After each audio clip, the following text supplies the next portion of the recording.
Ladies and gentlemen, for those of you just joining the Irregular Warfare Initiative virtual conference, my name is Andy Milburn, and I'm your host for today's discussion. This afternoon's Fireside Chat is moderated by Dr. Stephen Biddle, Professor of International Public Affairs, Columbia University. Our speakers, General Retired David Petraeus and Ambassador Ryan Crocker, are both renowned practitioners in the field of irregular warfare, and we are eagerly looking forward to this afternoon's conversation. Audience participation is being facilitated through the app Slido, and you have the links along with the guidance for using this app in the email you receive for attendance. This session is also being recorded, so should you happen to miss elements of the discussion, you can look out for a podcast recording soon to be released after the conference. At this point, I'm going to turn over to Kyle Atwell and Shauna Sinnott, both of whom are founders of the Irregular Warfare podcast and directors of the Irregular Warfare Initiative. Thank you, Andy. I'd like to start by saying thank you to everybody in the audience who took time to join us today for this event. This is a great community, and I'm just incredibly honored to be part of it. For a quick introduction, my name is Kyle Atwell. I'm a co-founder and co-director of the Irregular Warfare Initiative. I'm also a PhD candidate focused on security studies at Princeton University, and an instructor of international affairs here in the social sciences department at West Point. I'm very pleased to be joined today on this for this panel by a group of West Point cadets and social sciences faculty here in the department conference room in Lincoln Hall. And my name is Shauna Sinnott. I'm an active duty Marine Corps officer, a doctoral student at Stanford, and the other co-director of IWI. Kyle and I are privileged to be able to bring you this rather timely event as we mark 20 years since the events of September 11th, 2001, offering an opportunity to reflect on the role of irregular warfare in the contemporary security space. We just wanted to take a couple minutes to share with you the mission and resources the Irregular Warfare Initiative strives to provide to the community. As Andy said, our mission is to bridge the gap between scholars, practitioners, and policymakers to support the community of national security professionals.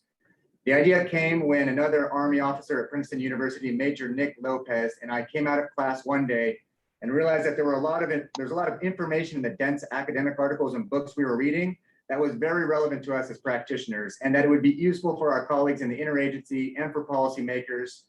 But a lot of this information simply was not accessible to busy practitioners. It was either highly technical or practitioners and policymakers just do not have the time. So we sought to make the information accessible by taking the key policy implications of the research base and communicating them through podcast format, short written commentaries, and events like this. We also thought that we could bridge this gap not just through making the materials accessible, but building a community space for researchers and practitioners to engage with each other to discuss important irregular warfare issues. The Irregular Warfare Initiative is a joint initiative between the Empirical Studies of Conflict Project, a multi-university network of scholars focused on the study of warfare, and the Modern War Institute at West Point. This partnership brings two powerful networks together to advance the Irregular Warfare Initiative's mission. We're able to pursue this mission through three pillars. First, through generating original written and audio content. The podcast is where we started and probably where we met a lot of you. That continues to be our flagship effort within IWI. And the intent of the podcast is to remain an accessible venue for critical discourse on the most pressing IW issues, driven by scholarly research, but contextualized by practitioner experience. Our written content provides another platform for this dialogue, offering some more nuanced contributions from both academic research and practical experience. Our second pillar consists of engagement events, such as this conference, to bring the community together.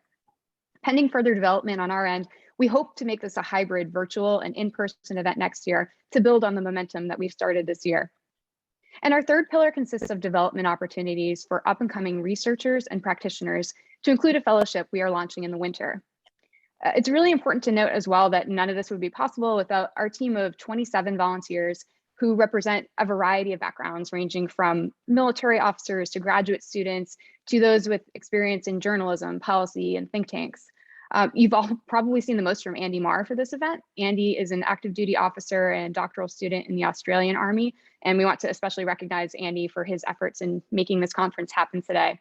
But over the course of today, you may also have interacted with other members of our team, whether as small group facilitators or with technical support. And the extensive work put in by our volunteers is really a testament to how important these issues are to everyone here in the room. In the mission of bridging the gap between scholars and practitioners to reflect on the past 20 years of irregular conference. It is hard to imagine a better panel than today. Our guests have not just between scholars and practitioners, but also across the interagency, having served in senior roles in both the diplomatic corps, the military, and the intelligence community. General David Petraeus served as the director of the CIA during the Obama administration after 37 years in the United States Army. During his Army career, he played a critical role shaping the trajectory of how the U.S. conducted irregular warfare, to include as commander of U.S. Central Command, commander of the International Security Assistance Force and U.S. forces in Afghanistan, before that, the commander of the multinational force Iraq. One thing we've learned through the podcast is that gap between scholarship and being practitioners themselves as individuals. General Petraeus is no exception, having earned his PhD at Princeton University, by the way, located in the same hallways where the Empirical Studies of Conflict Project is based, and teaching in the Social Sciences Department at West Point, in the very building that we are sitting in today. Our second panelist is Ambassador Ryan Crocker, a retired American diplomat who is a six-time ambassador, to include in Afghanistan, Iraq, Pakistan, Syria, Kuwait, and Lebanon. He also served as the Dean of Texas A&M University's George Bush School of Governance and Public Service. Ambassador Crocker has also served as the diplomat in residence at Princeton University, and last year received the United States Military Academy's prestigious Thayer Award, which is an annual award given to an outstanding citizen of the United States whose service and accomplishments in the national interest exemplify personal devotion to the ideals expressed in the West Point motto, duty, honor, and country. The host for this panel is Dr. Stephen Biddle, who is currently Professor of International and Public Affairs at the School of International and Public Affairs at Columbia University. Dr. Biddle is a leading scholar in the field of security studies, and he's also worked as an advisor to General Stanley McChrystal and David Petraeus in forming and implementing U.S. counterinsurgency policy. The discussion our guests will have is important as we mark these 2 decades since the events of September 11th, and we stop to reflect on the recent events in Afghanistan. So as we go through this, the community of IW professionals has a responsibility to critically examine the past 2 decades, to archive what worked well and what did not work. At the same time, we need to anticipate how future competition and conflict might look, to either apply the lessons of the past or to establish new competencies that meet the emerging threat. And while the expertise we have in this distinguished panel is deep, you all are part of this dialogue as well. And we encourage you to keep these conversations going, not just in your classrooms and in your team rooms and in your office spaces, but in your writing and engagement in this and other forums. Kyle and I and the whole IWI team look forward to the spark that this panel might start in generating new approaches to thinking about contemporary irregular warfare from your many different perspectives. On behalf of myself, the whole IWI team, and our audience, I can't thank you enough for coming today for this conversation. Without further ado, we will now turn it over to Dr. Steve Biddle to get us started. And thanks, Kyle. I'm delighted to participate in a fireside chat, even without a fireplace. But I'm looking forward to an interesting conversation, thanks to the particularly interesting pair of guests that you're teaming with in the session. So, given the salience of Afghanistan, recent catastrophes there in the public conversation, and given the central role that you, Ambassador Crocker, and you, General Petraeus, have played in that conflict, I thought a sensible place to start the conversation might be what went wrong in Afghanistan. Why did we lose the war? And what can we learn from this unfortunate experience going forward? Well, maybe I'll take the first shot at this and then hand off to my great diplomatic partner. What went wrong was that from the very beginning, we never gave Afghanistan the kind of focus that it deserved. At the very outset, we decided on a light footprint. We overlearned the lessons of the Balkans and of Bosnia in particular, that if you plant a division flag, you'll never get it out. And so we deliberately tried to have a light footprint. That was Secretary Rumsfeld's direction. That meant that when you had the operation that sought to trap Osama bin Laden in Tora Bora, initially there wasn't even a 2-star commander on the ground. He was brought down from Karshi Khanabad. And the only reason he was out there was because actually the bulk of his division was in Kosovo and Bosnia. And so he ends up in command, but he doesn't have control or operational control of the White SOF, the special forces, especially not of the Black SOF, And nobody really had the CIA linked in the way over the time in the years we would eventually incorporate all those different elements. And then pretty soon after that, as Ambassador Crocker is going in there, and there are a lot of great activity is ongoing, and you have the conference in Germany and so forth, the interagency in Washington shifted focus to Iraq, and it became all about Iraq. And as Admiral Mullen used to say during the height of the fighting there, in Iraq, we do what we must. In Afghanistan, we do what we can. I should note that in September 2005, on my way home from my second tour in Iraq as a 3-star general, Secretary Rumsfeld asked me to come through Afghanistan and do an assessment of the situation there. And I was frankly stunned by how far behind Iraq they were in all of these different really important areas of essentially nation building. And for those who say it all went bad when you started nation building, let's remember that if you don't build institutions and security forces and other capabilities, you don't have anyone to whom you can hand the tasks that you're performing for that country. So you have to do a certain amount of that without question. And so we're way behind in Afghanistan. Of course, we had ultimately, then we had the surge in Iraq, which took everything that we literally had, and everything was 5 Army Brigade combat teams and 2 Marine battalions. And it was only once we were able to start the drawdown in Iraq in late 2008, the Bush administration actually sent a small additional increment into Afghanistan. There was a recognition that it was not going well at all, that the Taliban had finally reconnected and were making a play against the security forces that were there. And then you had the initial increment, the Rydell report in the Obama administration. And then ultimately you had the Obama policy review of late 2009 that resulted in 30,000 additional troops. So you finally, in late 2010, for the very first time, we actually had the inputs right in Afghanistan. Again, not generating the output. There were some outputs, obviously, along the way, but by inputs, what I'm talking about is the right strategy, the right organizational architecture to implement that strategy, the right preparation of the forces that are going to be employed there, the right equipment, the right leaders, the right other resources beyond just the military and all the other resources. Again, the diplomats, the development workers, the intelligence effort, the rule of law, all these other components of a truly comprehensive civil military counterinsurgency campaign plan. And then we very quickly started drawing down. In fact, within 6 months of getting the inputs right, and then we continually over the subsequent years showed a desire to leave, which means that your negotiators with the Taliban are negotiating from a very weak position because they know you want to leave. I mean, the final negotiation, actually, we negotiated our withdrawal, and how kind of the Taliban to agree to that. And the price for that was we had to force the Afghan government, which we didn't allow to sit at the table in discussions about their country, to release 5,000 detainees. I think, Ryan, you might answer this in a moment. It has to rank with the worst diplomatic achievements in our diplomatic history.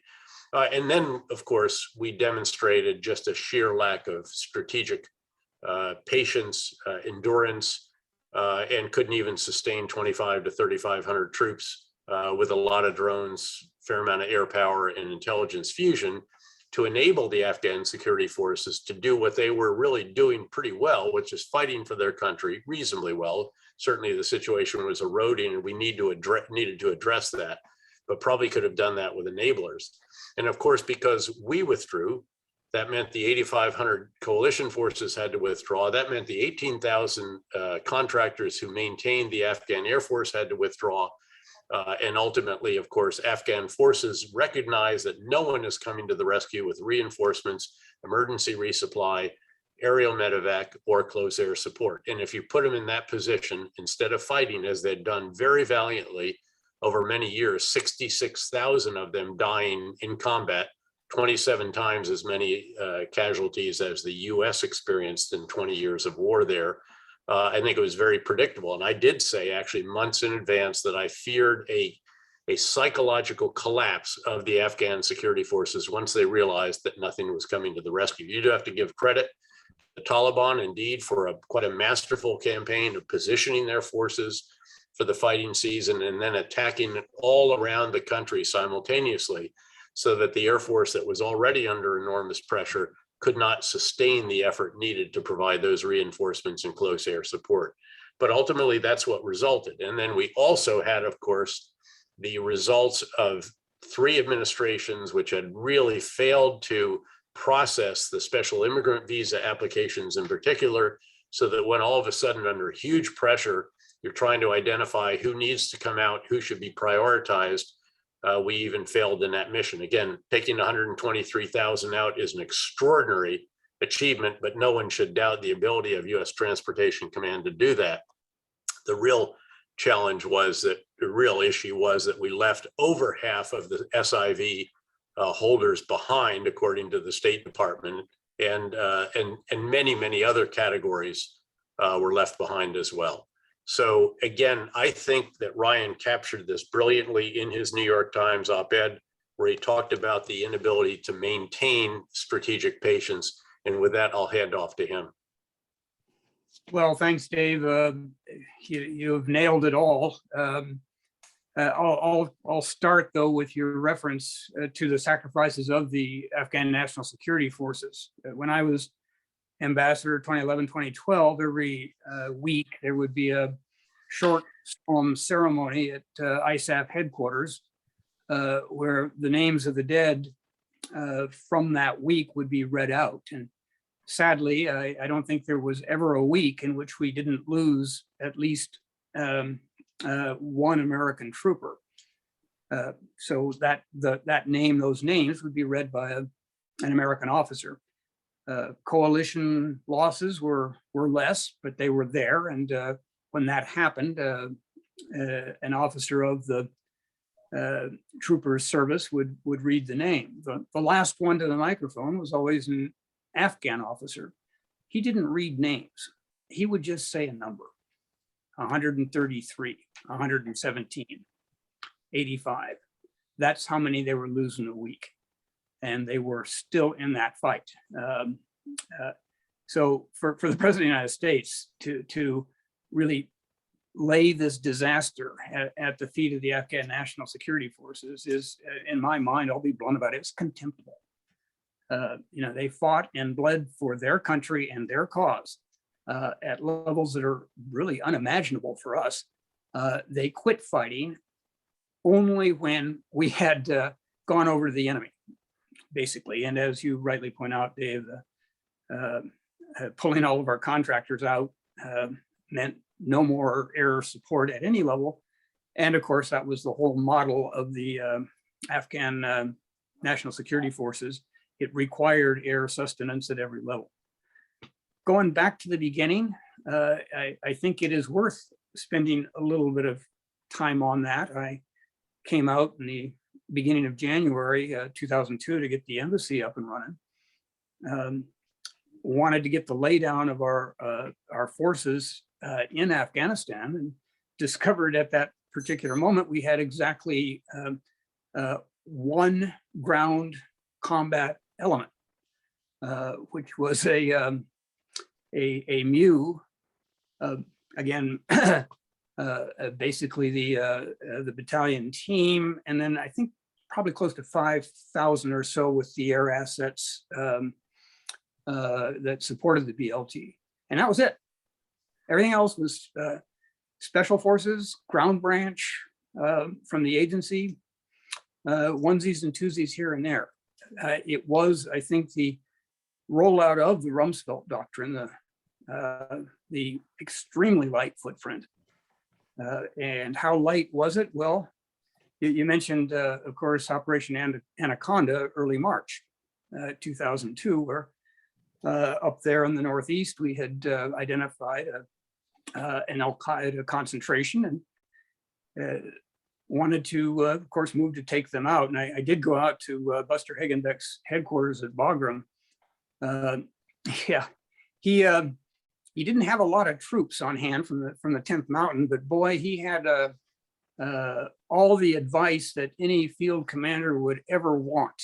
You had these screens up there, and I tell you, from every command authority in the free world, There was somebody at the other end of the video giving Buster all the free advice he could stand on what he should do next.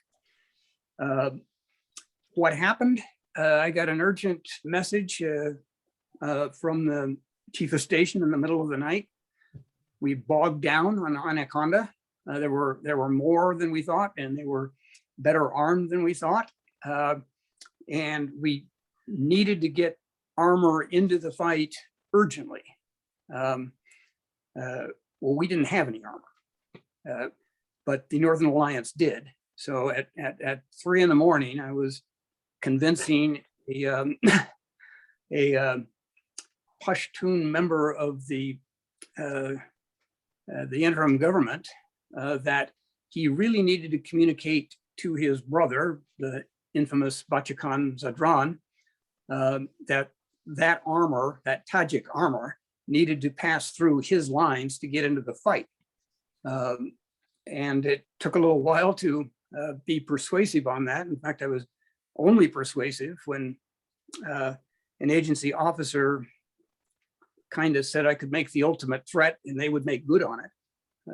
I said, look, either that armor goes through and we will guarantee it's retrograde at the end of the fight, or you've seen your brother for the last time, because we'll ride those tanks right over him.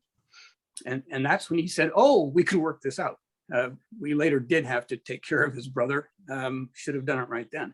But it just, was an indication of how small our forces were going into Afghanistan. And it was something that was obviously worrisome to me and to John McCall, then the British two-star, who kind of became my counterpart. He came up with the bright idea that it would be a good thing to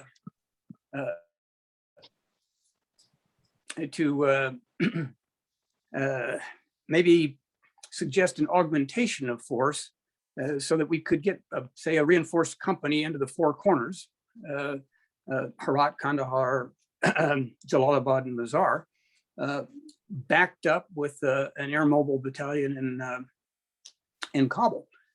And we sent these messages off to London and Washington respectively, and we both got calls in the middle of the night saying, destroy all copies. We're going to pretend we never received this, and then go sit under a tree somewhere until such fantastical notions leave your mind. It was a small force, and it was going to stay really, really small. Fast forward to when I was there, Dave, and I was very disappointed that I didn't have the chance to serve directly with you. Yes, in that period. But boy, oh boy, was I the beneficiary of your planning, because you did have the inputs right. And I would agree with everything you said about that whole process. We had what we needed. It was recognized across the board that we had what we needed. That reinforced the morale, of course, of our NATO partners. And Hamid Karzai, for all of his ability to be a huge pain in the ass, also understood that too. And we were able to begin a transition, actually. That happened when I was there. We could talk about kind of deja vu, those four corners as an enduring presence, with the configuration kind of dependent on who was going to play the dominant role. So in Jalalabad, it would be very different, for example, than in Kandahar. It was something that John Allen and I worked out that really the interagency signed off on. Again, a conditions-based, careful retrograde reduction in force. That was all possible, again, because you got the inputs right for us to then take it through to the next step. And it was always of interest to me that as this process unfolded, far deeper cuts far more quickly than John and I had recommended. But still, when President Obama left office, having finally been persuaded, he did not want to zero out, even though that was his intention almost to the very end. with a little over 10,000 troopers on the ground, the Taliban still held no provincial capitals. So the moral and morale weight of our presence cannot be underestimated. That as long as we were there and providing the critical enablers, providing the critical training and the critical assets when we needed to, that those Afghan National Security Forces were going to stay in the field and certainly, if not prevail or win. And here again, words count. I tell you, win or victory, these were words I don't think either of us ever used. No, we refused to. Same with success, and I want to talk about that in a moment. Why, in particular, in Afghanistan, we refused to do that. In Iraq as well, but I mean, I'll just say it really quickly. When I did that assessment in 2005 for Secretary Rumsfeld, I came back and I did a slide deck, of course. The very first slide was titled, "Afghanistan does not equal Iraq." And it laid out all the areas in which you could compare the context of these two different wars. And the bottom line was that Afghanistan was vastly more difficult. The enemy is beyond your reach. Their headquarters, their sanctuaries, their leaders are all in Baluchistan or North Waziristan or the other tribal areas of Pakistan. And Pakistan was not going to get rid of them themselves and would not allow us to attack them. We had some ability against the Haqqani network, a designated terrorist group, but again, it was quite limited. And the fact is, of course, Siraj Haqqani has survived to the point that he is now the Minister of Interior of the new Afghanistan, despite a $5 to $10 million bounty on his head, depending on whether you talk about the FBI or the Department of State. But I went down all these areas of comparison. Iraq has a lot of money. Afghanistan has none. Iraq has infrastructure. Afghanistan has none. High literacy, no literacy, lack of human capital. The list just goes on and on about how challenging Afghanistan is. It was always challenging, the graveyard of empires, but especially so, again, if the enemy is beyond your reach. So I actually told Congress, we will not be able to do in Afghanistan what we did in Iraq. This is not a war you can even win. There's no hill to take, plant the flag and go home. But what you can do is continue to achieve the major missions that led you to go to Afghanistan and led you to stay there. The predominant of those, of course, having to do with Al-Qaeda, to ensure that Al-Qaeda cannot reestablish the sanctuary that we eliminated when we went in and toppled the Taliban when they refused after an ultimatum to take care of Al-Qaeda themselves. And then also to make sure that Al-Qaeda as an organization was continually disrupted and degraded in its sanctuaries in Western Pakistan. We did have the ability to do that. But again, unless you can go to the enemy's source, you've got a real problem on your hands, but it doesn't mean you can't achieve the objectives as long as you have the strategic patience that Ryan described in his very powerful op-ed. Well, that tees up a question I'd meant to ask later, what an acceptable outcome would look like, and whether it is via some kind of negotiated settlement or whether it would have been something else, and the degree to which the conduct of the campaign was tied causally to the political strategy for whatever resolution of the conflict one has in mind.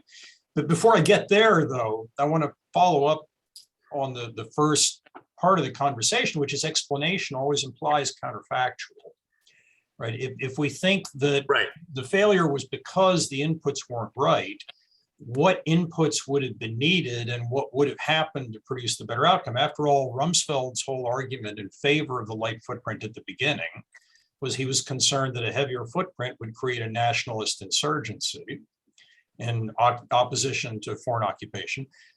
Could you tell me a little more? Let's start with the issue of getting the inputs right, then we'll turn to the question of strategic patience. With respect to getting the inputs right, tell me why Rumsfeld is wrong on this point and what the right inputs would have looked like. It's obviously more than just troops, it's strategy and organization and posture and the rest. But can you tell me a little more about what the right inputs would have looked like and why this would not have produced the kind of nationalist resistance that Rumsfeld expected? again, the big categories of inputs are the right strategy, the right organizational architecture to implement it, the right leaders to command or oversee it, the right level of resources in all these different categories, the right preparation of the forces. You know, it has rightly been said at different times that we fought the war, 12 times or by year.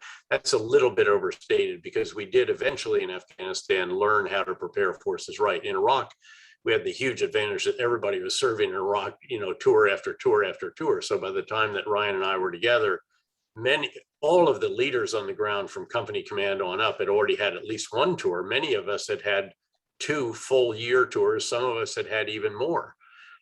So that would be another factor as well. And the reason that Rumsfeld wanted the light footprint really wasn't necessarily that he just didn't want to get a lot of troops on the ground and a flag planted the way we had in Bosnia, which we could never get out. I served in Bosnia 2001, 2002. There was still a division flag there. And even the chairman of the Joint Chiefs had, embraced that lesson. If you look at what happened in Kosovo, in fact, they thought they very cleverly figured out how to avoid that. They committed the entire 1st Infantry Division from Germany. It was only a 2-brigade division. And they never allowed the division commander actually in Kosovo for more than a certain period of time. So you had a 1-star general, Craddock, who was later the Supreme Allied Commander of Europe, was the commander on the ground. And then you had another 1-star, the other assistant division commander, Sanchez, who was in the then FYROM, former Yugoslav Republic of Macedonia, with a whole bunch of logistical support and feeding stuff in and out of Kosovo.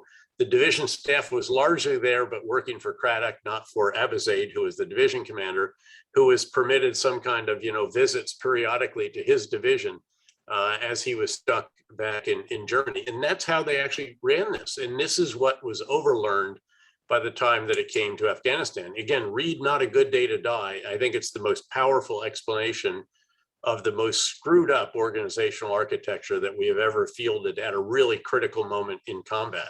And the people did die because of this. I mean, the miscommunication, the way that black and white soft weren't talking, or certainly weren't talking with conventional CIA, and all the rest of that was very, very dysfunctional.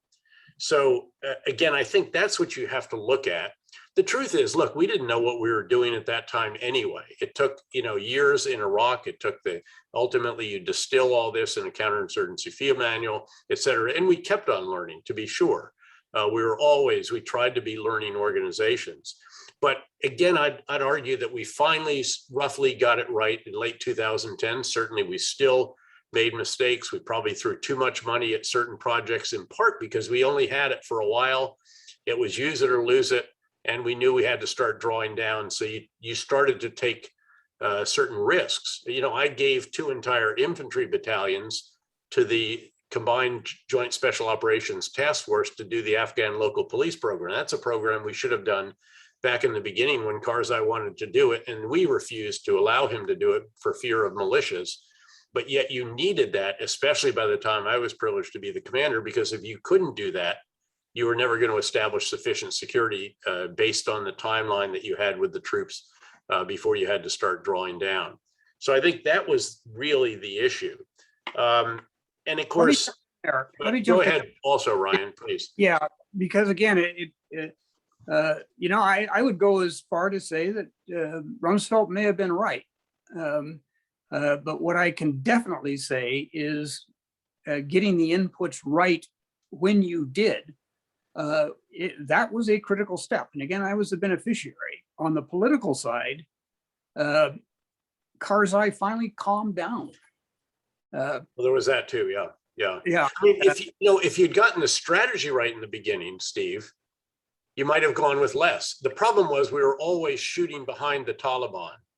We didn't realize that they were regrouping over in Pakistan. We didn't realize they were coming back in, and then they'd go back out at the end of the fighting season. And each year it got worse. It was a great Newsweek article around the time of 2009, 10-ish that laid this out very compellingly. And so, maybe if you've gotten it right, but I'll give you an example that was replicated all the way around what was going on. I went to visit police training. And there's a 6-week program for police training. It's all done by contractors because we didn't want boots on the ground. I looked at the training schedule. Now, this is what they actually gave me. This isn't, I found it out, they were hiding it or something like that. I laid the training schedule out and I kept looking at it and I said, I think there's something missing here. And they said, well, what's that, General? And I said, you know what? When do they shoot? I mean, these are police that are going to be put into a counterinsurgency campaign, and it appears that you never have time for them to shoot. Yet you are, no kidding, on the training schedule, you have an hour of marching in the morning and an hour of marching in the evening. I mean, are you trying to produce the old guard, or are you trying to produce police that can contribute in a counterinsurgency? It was that egregious. It was that wrong. And they were so far behind where we were by that point in time in Iraq, even though we started a good year and a half later. So it's that kind of issue that we're always catching up. I do think, as Ryan thankfully agrees, that we got it right, had it going. And then, of course, then you had the pressure to start drawing down. And at a certain point in time, what started out as conditions-based became less and less conditions-based. And then people just they realized, and then even the policy processes no longer had the same kind of approach, because they never wanted to be in a position that they were actually at the end with me, where I refused to change my recommendation because the facts on the ground hadn't changed during the week of the discussion. But what that means is that they had not accepted the best military advice of the commander on the ground. And so then you had these looser policy processes, less clear and less defined moments of, okay, now we're going to do this and this. And that then contributed to challenges further down the road. But Ryan, what else? And it didn't need to be that way at all. Again, as the effects of the surge started to take hold, mindful that we did have to do the drawdown, I was able to present to Karzai a concept for Afghan National Security Forces at an in-state level of about 225,000, which he accepted. Not all of his advisors did, but he did. That NATO would fully support. So when we got to the NATO summit of 2012 in Chicago, you got full NATO endorsement of an assistance plan through the out years that would build, train, and sustain forces at that level. So because the inputs were right, we could then lay down a workable plan going forward. And again, with full NATO support, enthusiastic NATO support. They were always very, very gung-ho on this mission. Not all of them brought, shall we say, the same competence to the field that we are used to. But having that a NATO mission, I think, was really important. And we saw that play out again in Chicago, where long-term commitment that would allow us to draw down and would ensure the resources were there over the long run to maintain that force. That in turn, of course, led us to the economic ministerial in Tokyo a couple of months later, that Karzai was now prepared to take hold of, laid out his own conditionality. So that was sadly the high tide. I thought at the time that it was just going to keep on rising. But it played out differently for some of the reasons that Dave's outlined. And, I'm not all that familiar, with the period after my own disengagement. Worth taking a look at how that became kind of an enemy of a success strategy going forward. Because as a consequence of the resources and the actions that you set in motion, by the time I was on the job, we had something that was, I think, really working. And it also allowed, for example, the Afghanization, if you will, of the infamous night raids, night ops. Which is a game changer. Absolutely. And that, in turn, by meeting Karzai's legitimate concerns, allowed us to do that long-term strategic partnership agreement that President Obama flew to Kabul to actually sign. So by 2012, we had gotten the big ideas right, to quote you, and with the big ideas, the right inputs. We didn't sustain it. Well, that leads us to the other half of the counterfactual, which is if we'd gotten the inputs right early, 2002, 2003, the right forces, the right strategy, the right organizations, the right concept, which of course we wouldn't have been able to do in reality because we learned those things the hard way through the experience of doing it badly.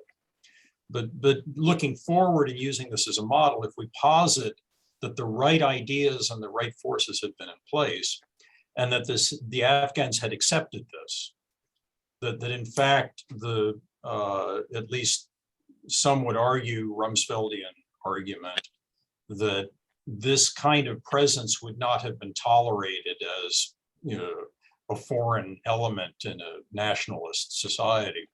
But if we posit that we had gotten those inputs right, that the Afghans had accepted it and it had not in fact produced or stimulated insurgency, that gets to the question of strategic patience and how it works. So I assume that when we say strategic patience, what we're talking about is retaining something on the neighborhood of the 100,000 soldier surge force substantially beyond July 2011. Is the logic for how that brings us to not something that looks like victory, whatever that means, but to realization of the primary war aims for which we were engaged, some kind of stable Afghanistan that would not be a terrorist base and would not threaten its neighbors via its instability. Does that work via creating negotiating incentives for the Taliban, or does that work via eventually allowing a handoff that allows an ongoing war to continue, but without us? And if so, where does that ongoing war end up? I mean, tell me more about where that leads if it were done. Look, there was no political deal possible with the Taliban, especially once we said that we want out. Again, we just didn't have any kind of leverage. This is the old story of, you have the watches, but we have the time. And, even as talented a diplomat as Richard Holbrooke, the bulldozer, as he was called, I mean, how can you generate traction if your president has already said we're going to start leaving, on this date? So I think that's one issue. And again, they were not ever willing to accept the Afghan constitution or the elected Afghan government. So I don't know how you actually could accommodate that. We did reconcile with one of the members of the elements that had gone to Pakistan, somewhat affiliated, whose name, Brian, you'll come to him. I did the first two meetings with him before I left. Then we handed it off, Hekmatyar. And we brought Hekmatyar in from the cold, and he did actually participate in the political process. He already had a party that was on the ground to a degree, and then he augmented that, but participated in the political process. That was the idea that we sought to do, but the Taliban were never remotely willing, not the Taliban, nor the Haqqani network. And then, of course, you also had the extremist groups that were part of the mix and were closer at various times to them than you might think. By the way, as an aside, keep in mind that Rumsfeld also felt in Iraq in 2006 that we were part of the problem in Iraq, not part of the solution, that we were the, quote, as did a couple of the very senior military people engaged in that effort, that we were the sand in the oyster or something, and it wasn't going to produce a pearl. And our conclusion, my conclusion, Ray Odierno's conclusion was that if we didn't go back into the neighborhoods, if we didn't live with the people, the civil war was going to take off, that they were in the early stages of a Sunni Shia civil war. So again, yes, you've got to be sensitive to the fact that you are an occupier. You have to understand that there's a half-life to that. You can actually extend that half-life by the good deeds you do. I'd argue that we did do that during the surge in Iraq, that they welcomed us back because the situation was so dire. It's difficult in rural areas of Afghanistan, but I would contend again that the special forces teams doing the village stability operations and Afghan local police actually were very well received. Remember, these were 12, 15-man teams that were going in and they'd occupy a location in a neighborhood, in a community out in a rural area.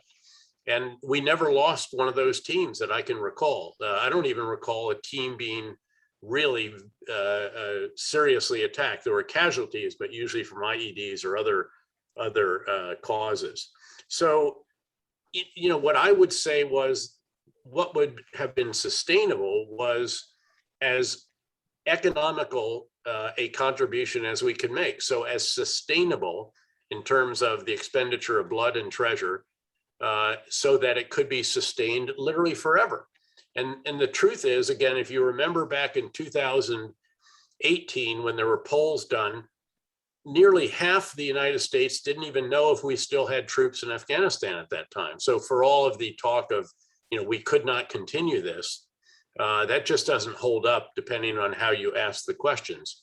And if you can go 18 months as we had until that terrible disaster at the entry control point, without any battlefield losses, and yes, maybe the deal with the Taliban helped a bit, although we weren't on the front lines anymore, so it's hard to see precisely how. But if you can keep the casualties way down, and battle losses have been smaller in recent years than have been losses to training accidents in our military, again, why is that not affordable?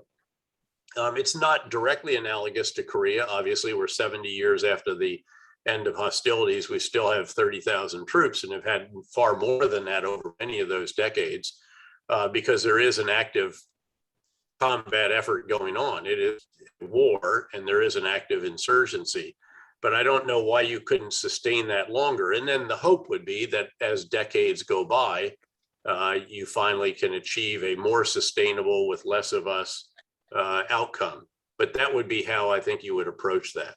Ryan? Touches right on a critical issue that you alluded to briefly, Dave, which is Pakistan, and that goes again to the heart of strategic patience, or the lack thereof. I mean, unfortunately, the way things are structured, we don't really have much of an opportunity, and we haven't had an opportunity for our future top leaders of the military to spend any length of time in Pakistan. I wish that could be different, because you can at least get their perspective on things. And the argument they would make, I was there for 3 years as ambassador in the mid 2000s, was, look, we know you guys. We cooperated on the anti-Soviet jihad. You did the training. We provided the space, and it worked. And then you said you're done. The Soviets are defeated. We have no reason to be there any longer. We could see the Afghan Civil War coming, because without a common enemy, the Soviets, the Mujahideen factions, were definitely going to turn on each other, which they did. So in the Pakistani narrative, we kind of left them with this horrific civil war on their least stable frontier, and bleeding over into Pakistan proper.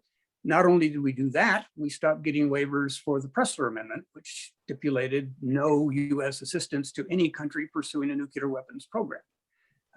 Like India, the Pakistanis years before had. We got those waivers during the 80s. Once the Soviets were gone, we didn't bother anymore. So again, in their narrative, they went from the most allied of allies to the most sanctioned of adversaries almost overnight. And they learned from that. Don't count on the Americans. They're not going to hang around. So the conversations I would have, as I got to know some of the senior leaders there, kind of revolved around that point. So now America's back. That is great. We're delighted for the resources, and we'll get as much as we can, as fast as we can. Happy to help you with Al-Qaeda. We don't like them either. But if you think we're going to turn the Afghan Taliban into a mortal enemy for Pakistan, you are completely crazy, because we know you're going to leave. Sooner or later, you're going to run out of patience and you're going home. We actually can't go home because we are home. So that's the way it's going to be. double standard, hedging our bets, you betcha, because we know what you're going to do, you're going to leave. And of course, we have definitely fulfilled that prophecy. Now, it's a missed opportunity of major proportions. I think President Obama had a chance to change that narrative. And if you recall, when he authorized the drone strike against Mohammed Akhtar Mansour in Pakistani Baluchistan. And again, I see your fine hand in this, David. He did it by the Air Force carried out that strike. Why was that important? Because we could talk about it. We could make it public. And as opposed to Title 50, where covert action, you can't talk about it. Exactly. Yeah, boy, got to know your titles, 10, 22, and 50. And that's exactly what we did. So that was a chance to say to the Pakistanis, okay, I got good news and I got bad news. The good news is we're taking the steps to make it clear that we are here because we have vital strategic interests, vital national security interests. We're going to be in Afghanistan as long as it takes to protect those interests. So you can forget about the worry that we're going to leave. We're not. And here's how we see our situation going forward. Bad news, this Mohammed Akhtar Mansour thing, we're going to keep on doing that. You won't take on the Taliban leadership. Okay, we will. And we will take them on wherever we find them. If it's out in the wilds of Baluchistan, that's great. If it's in Rawalpindi, we'll do it there as well. So maybe you want to balance these two things and see if we could talk about a change in your strategic logic. We didn't have that conversation. I really do think there was a moment when we had their attention and could have done that. Now what we've done, of course, by our negotiations directly with the Taliban, without the government, the process of delegitimization, demoralization, we now have what we have. Probably the Pakistanis had about 15 minutes of high-fiving in the corridors of Islamabad and Rawalpindi. They got it right, but probably only 15 minutes worth, because what happens in Afghanistan, as you famously said, doesn't stay in Afghanistan. And now we're going to see the threat to Pakistan, I think, increase substantially. Every militant Islamic group everywhere has gotten a huge booster shot out of what's happened in Afghanistan and the way it happened. Not least the Pakistani Taliban, who aim at the overthrow of the government in Islamabad, not in Kabul. So what are the numbers here? Sixth most populous country in the world, seventh largest standing army, and the eighth nuclear weapon state is going to face unparalleled threats to its internal security and stability. We used to talk about not third and fourth order consequences, but 30th and 40th order consequences that come from military interventions that may be even graver on the way out than they were on the way in. We saw that in Iraq, of course, with the Islamic State resurgence. So we have basically created a situation in which we may be out of Afghanistan, but Afghanistan directly and indirectly may be bequeathing us a legacy of hurt that our children's children are going to have to deal with. And I just conclude here.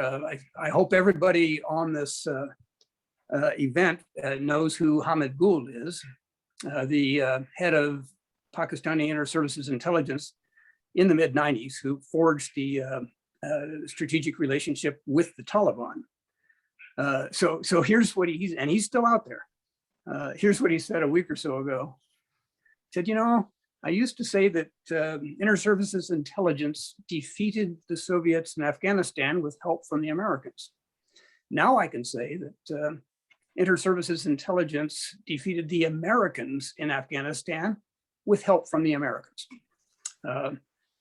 This was a totally unnecessary step to take. Is going to have dire consequences. that are going to ping around the world for many years to come. And as Dave said, unnecessary. We had an insurance policy. The premiums were very manageable, the force levels we were at.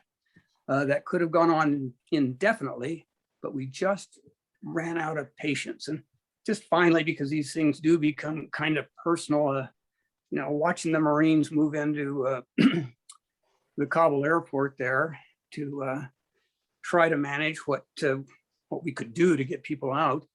I was reminded of Beirut Airport in 1983. I was there.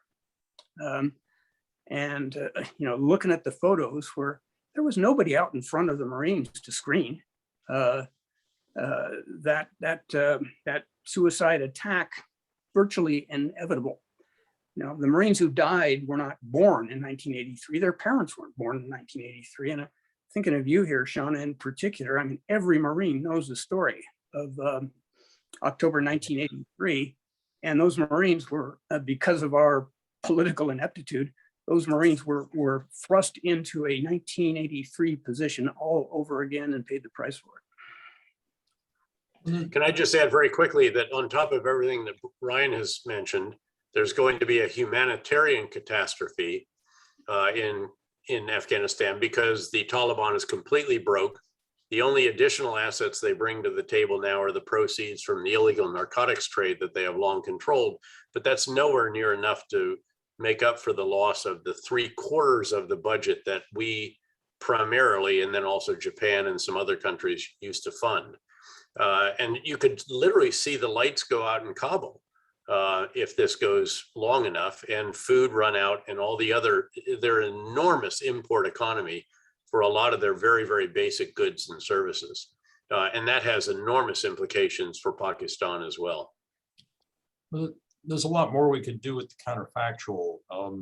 I think with limited time, I want to shift to maybe one or two other issues. The first having to do with our relationship with the indigenous government when we're conducting counterinsurgency. So, and then I'd be interested in exploring more about the mechanics of good relationships between the military and the State Department in these theaters, given that you two gentlemen are the classic example of that working well. But you look at the Ghani government in particular, and you could make a very good case that it adopted a series of policies which we opposed and which certainly in retrospect look like catastrophically bad ideas, right? Military overextension and the defense of far-flung outposts rather than consolidation in defense of critical urban areas, reliance on a narrow governing coalition that excluded a lot of critical elements of Afghan society and politics, the appearance and probably the reality of election interference that risked outright civil warfare with Abdullah and more. Aspects of this in some ways sound similar to our frustrations with Maliki in Baghdad. But my sense is that we were a lot more successful in 2007 in reshaping the behavior of our allied government in Iraq than we have been in Afghanistan in ways that presumably contributed to some degree to an outcome in Iraq that is strikingly less catastrophic than the current state of our outcome in Afghanistan. I'm just curious to get your sense of what lessons we should take away from this with respect to the different ways in which the relationship with the indigenous ally was managed in Iraq and then later in Afghanistan. I think the biggest, again, I laid out for you earlier some very, very significant differences in the context, which meant that many of the initiatives that we had that were possible in Iraq were just impossible in Afghanistan. They could not ever fund, they could never take over a reconciliation, they couldn't take over the security forces, they couldn't ever take on an awful lot of what was done. And thus we had to do it, we had to get the resources for it. That actually, there was a degree of resentment that we had, the purse strings and a variety of other things. But the real reality was that the situation in Iraq in early 2007 was so desperate that I remember the month the president made the decision to conduct the surge and pick the two of us, there were 53 dead civilian bodies due to violence every 24 hours on the streets of Baghdad. I mean, this is a capital that is completely out of control. And Maliki, for all of his inflation of the abilities of the Iraqi security forces and disdain for the Americans, and all the rest of that, finally had to acknowledge that if we didn't save that country, it literally wasn't going to be saved.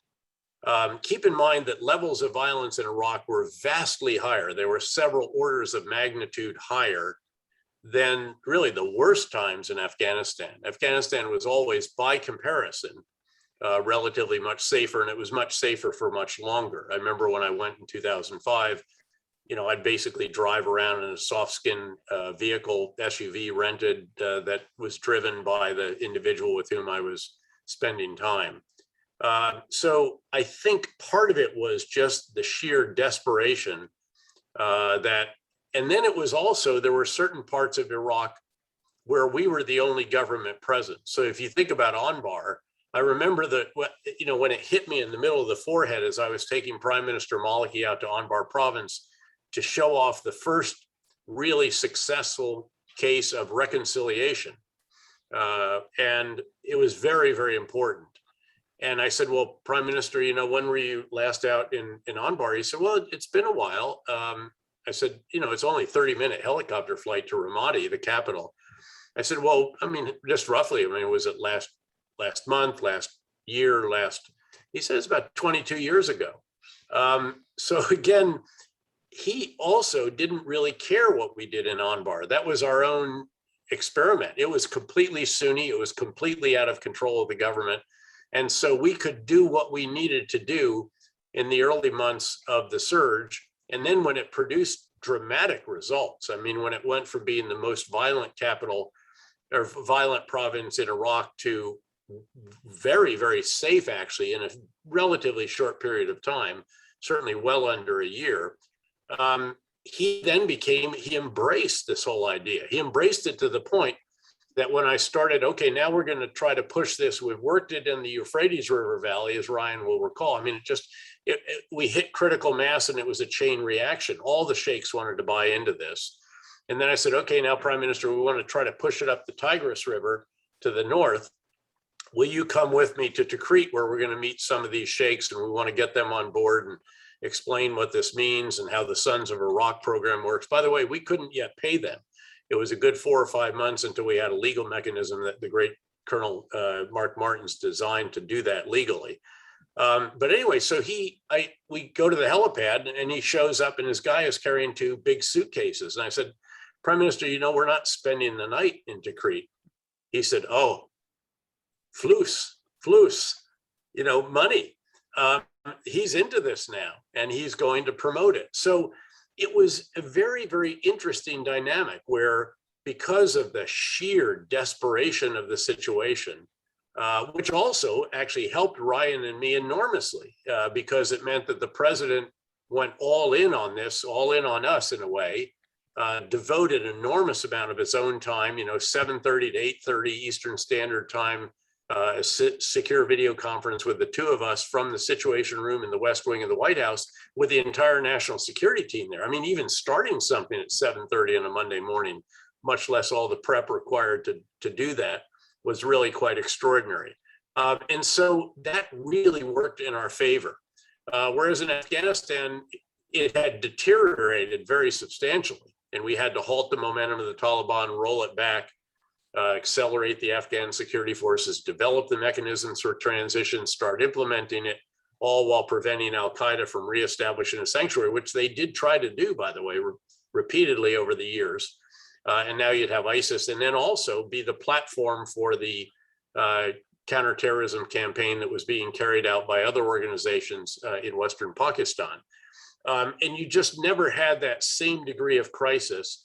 You also had, and I think it changed a bit by the time you got there, Ryan. Part of the problem was that Ambassador Eikenberry, who had done a magnificent job there as a 3-star, I loved him, when he came back as the ambassador, fell afoul of Karzai because of real or imagined accusations of meddling in the election together with Richard Holbrooke to force a second round. And that was a real, that was kryptonite to Karzai. And then that memo leaked that the ambassador sent back for the final meeting, which called Karzai an unsuitable partner and various other pejorative terms. and it never got right. I didn't understand how serious that was, because candidly, if I had, I would have asked Ryan to come out sooner. I had actually, Ryan will affirm, I had called him the night before the president called me into the Oval Office, just worried that this could happen. And then in the pace of that day, I decided, hey, and I knew Carl really well, we're good buddies and everything else. And I didn't know how challenging that situation was, but it meant that I actually could not go to meetings with the US ambassador without Karzai getting into it with him, which diverted us and just took us off course for the serious issues that we're talking about: Afghan local police, reintegration, the transition program. These are big issues that we're trying to get through, and it would descend into a, well, you called me an unsuitable partner, you know, here we go again. So again, a different situation, but Ryan, your perspective, please. So in Afghanistan, before I went out, I went to see the president, and he gave me my instructions. Said, I want you to do two things: reset the relationship with Karzai, and negotiate a long-term strategic partnership agreement that I can sign. So this was July 2011. The interesting thing there is that Vice President Biden was also in the room. It's just the three of us. He offered no objection to either of those, even though his own relationship with Karzai was pretty bad. So that's what I endeavored to do. And I got lucky. I think we both got lucky, frankly, with the leaders in the country, in Iraq, in Afghanistan when we were there. They were pains in the ass, no question. But they were also committed nationalists. They were tough and not afraid to show that toughness. And we were able to channel that in ways that would be constructive rather than harmful. They also believed in us. And I think not just us personally, although that had a lot to do with it, I think with Maliki. And that gave us some real leverage, so that you talked about 2 suitcases of money for Tikrit. Well, in September 2007, just a week before our famous testimony, we finally got Maliki to agree to a budget supplemental for the province of Anbar. And I can see you cringe, Dave, as an economist. We taught them a lot of bad things. Maybe budget supplementals was the worst. $250 million, the first one, and it was going to Anbar. And again, for the unveiling, Adil Abdul Mahdi, later prime minister, then the Shia vice president, also came out. Unlike Maliki, Abdul Mahdi had never been in Anbar. And boy, there he was, and in a room full of sheikhs, some of them obviously armed, and he shot me this look that said, I'm going to die right here, right now, and it's your fault. But it was emblematic, again, of a strong leader, and he needed that strength in this case to be able to face down his Shia critics, doing what needed to be done to sustain Americans going forward. He got it.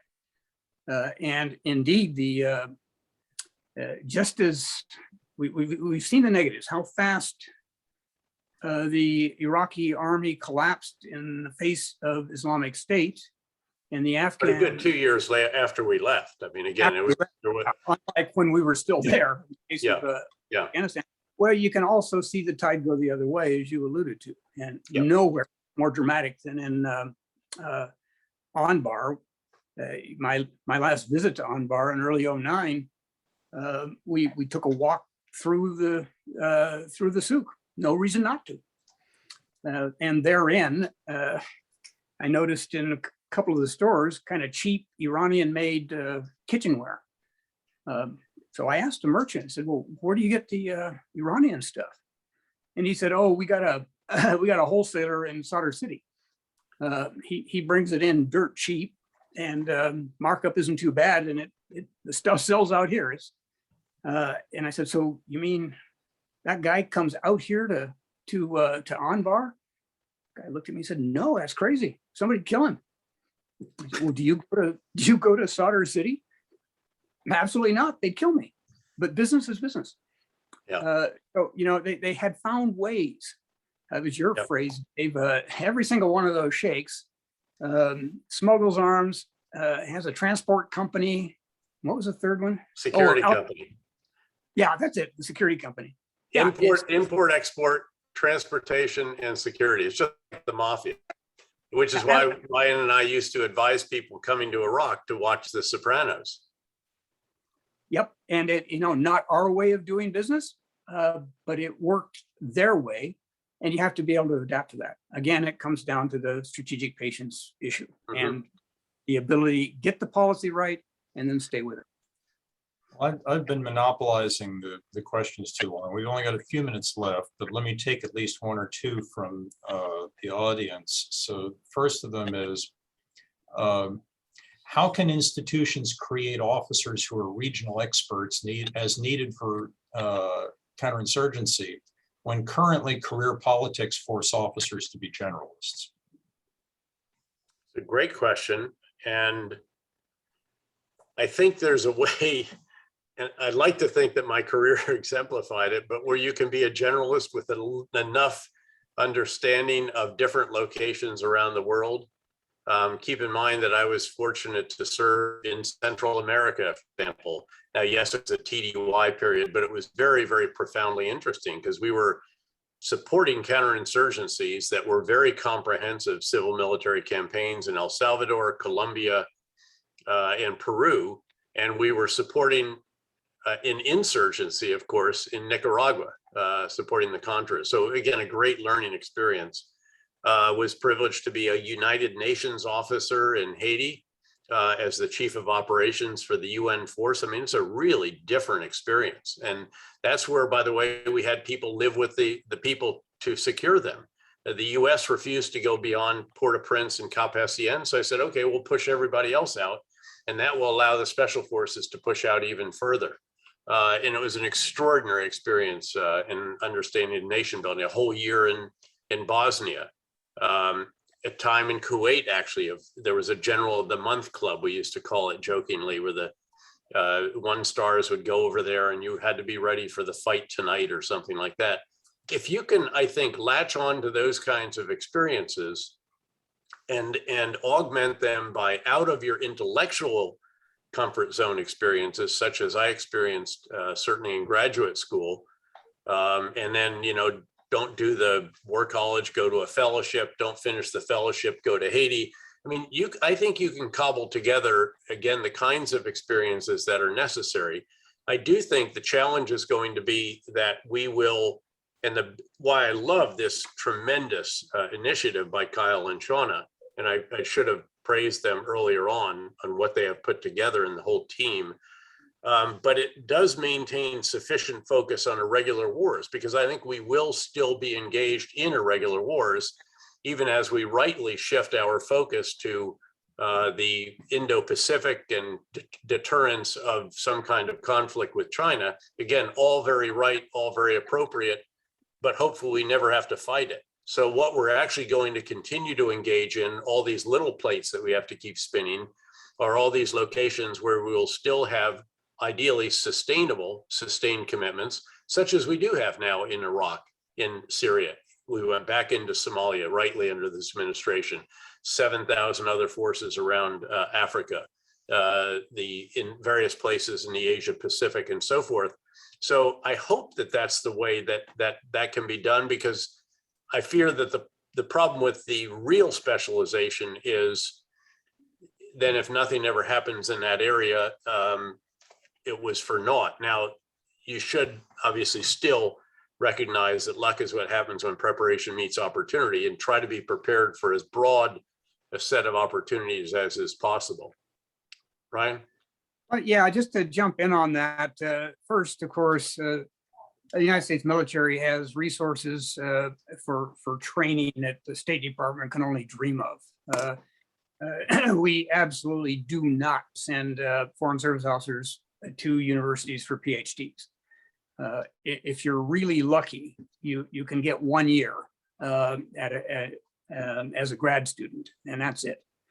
But there is one thing that I think could be improved. And I take your point, Dave. You don't want to be a deep specialist in an area where nothing ever happens. So it would need to be selected, but I would certainly like to see FAO training made available to more combat arms officers. I know we've talked about it, as I did with Ray and John Allen, to have had battalion commanders in Iraq who spoke Arabic.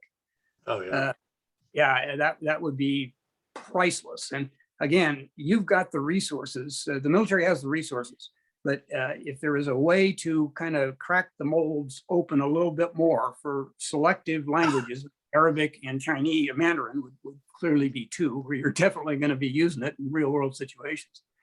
I think that would be well worth the investment. I get it. We need intelligence officers, but pretty DLI and FAO training basically has been an exclusive prerogative for intel officers. Where you really need it, I think, is with combat arms. Well, if I could very quickly on that, we also need commanders who are strategists. And I thought the Army made a mistake, frankly, when it created this strategist field. But once you enter the strategist field and you're very well educated and you get all these great opportunities, you can never command again.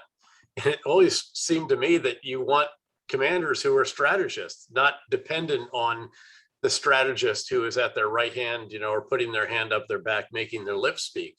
And that struck me as something. So we have taken some of the very, very best and brightest. There are probably some sitting in the social department conference room right now. And again, they'll play a great role, except that there's a point at which they're going to arrive at a pinnacle. And beyond that, it's very unlikely that they can go, and they won't command. And yet it's the commanders at the end of the day who exercise strategic leadership at its most important. Okay, so that question had been courtesy of Lucas Abati. We have about 6 minutes left. I'm going to cluster two other questions from the group, and you can cherry pick which ones you'd like to respond to. From Josh Dryden, what role do you see for irregular warfare in competition with China and Russia, especially since most competition will not involve combat operations? And from Michael Rowan, will security cooperation with India become increasingly critical for the U.S. to help shift toward great power conflict but maintain over the horizon counterterrorism options in the region? So 5-minute lightning round, pick and choose. I'll take India, and I'll give the other one to you, Ryan, perhaps. India has already become more and more and more important progressively, really since the late Clinton, early Bush administration. And each successive administration has effectively built on that, including the previous one. But I think you have to understand, again, the background for India, much of which limits what we should expect it will ever do. It is a product of the non-aligned movement. It was a leader of the non-aligned movement. It had its most important relationship for many years was with the Soviet Union. It still has a very strong historic connection with Russia when it comes to military equipment, because a lot of the legacy systems they have are still Russian. They really don't want to have to choose between China and the US, except that China is making them choose by these really foolish fights that they have had up on the line of actual control.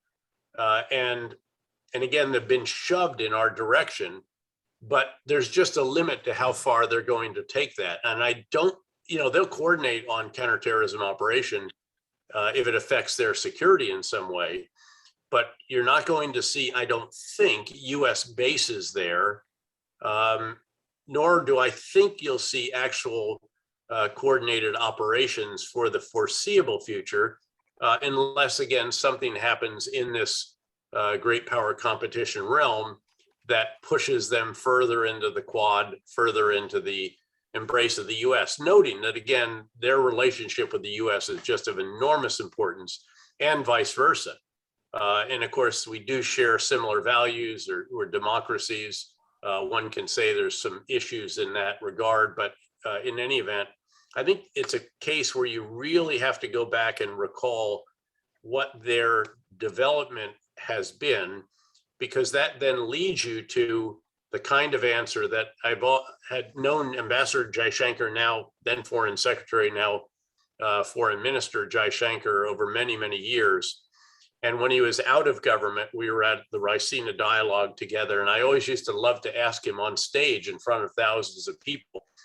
And I would say, you know, it's time for India to choose. You must make a choice. You cannot continue this non-aligned stuff that you've been embracing. And the BRICS, don't forget, you know, again, Brazil, Russia, India, China, and South Africa, that particular grouping. And he said, General, we have chosen, and we have chosen India. So the India first element in their foreign policy is very, very fundamental. And I think you have to acknowledge that and just then appreciate it, and then work and appreciate also how far the relationship between the US and India has come in terms of logistics and a variety of other, and then technology, nuclear, and a variety of other areas. Ryan? 2 points. First on India. Given what we have done and facilitated now in Afghanistan, the threats that increases for any country that has an Islamic militancy, actual or nascent, we're going to have to be very, very careful. I think there is an opportunity here for a conversation with both India and Pakistan about this heightened threat. That would mean admitting that we have added to the threat, but I think that's going to be crucial. I would imagine that some of the jihadi groups that Pakistan itself created at the time of the partition to pressure the Indians over Kashmir, and then they lost control of them. Well, they're all being rejuvenated too, thanks to us and the Taliban takeover. So I think with India, we're kind of going to have to start with that kind of conversation before the next Mumbai or whatever it is hits, because the stakes are even higher than they were, as Pakistan now clearly facing increased militant threats. The question on irregular warfare, China and Russia, I think for me is in a larger context, and it is an absolutely existential issue, I think, for all of us, and that is the role of the U.S. globally. You know, the post-war World War II American ascendancy, we all know about it, popular with both Democratic and Republican administrations. We got a lot of things wrong, but when you compare the aftermath of World War I, where there was no U.S. role, the Senate would not ratify our participation in the League of Nations. And we saw basically a 2-decade truce between World Wars I and II. That 70 plus years since the end of World War II, a time of American leadership and ascendancy, the world has held together in a way we didn't see in the first half of the last century. President Obama started to back us out of that with some of his questioning of our traditional alliances and our role. Of course, President Trump put that on steroids. President Biden has said America is back. We are going to lead on the international stage, and then proceeded to behave in exactly the opposite way over Afghanistan to the results we now see. So what's it going to be? Is great power competition going to devolve into, by default, a balance of power world?